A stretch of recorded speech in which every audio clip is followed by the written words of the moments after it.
নারদ বহু বছর তপস্যা করে জয় করে কামকে, আর এই জয়ে নারদের মনে অহংকার জন্ম নেয়। অহংকারে অন্ধ নারদ ছুটে যায় মহাদেবের কাছে। নারদ তার জয়ের কথা প্রথমে মহাদেবকে জানান।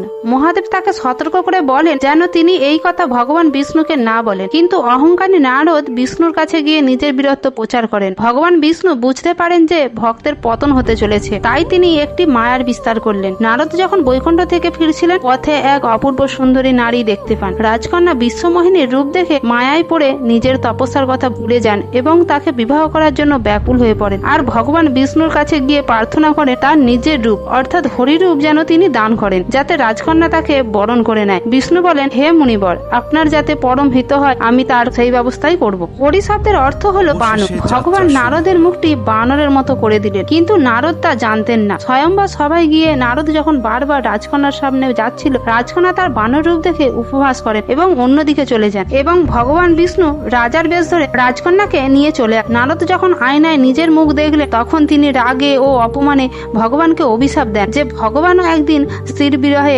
কাঁদতে হবে এবং বানরের সাহায্য নিতে হবে। সেই অভিশাপ রামায়ণে ঘটেছিল, কিন্তু মায়া কেটে যেতেই নারদ বুঝতে পারলেন যে ভগবান তাকে অহংকারের হাত থেকে বাঁচানোর জন্যই এই লীলা করেছিলেন। এই কাহিনী আমাদের শেখায় অহংকার হলো পতনের মূল কারণ।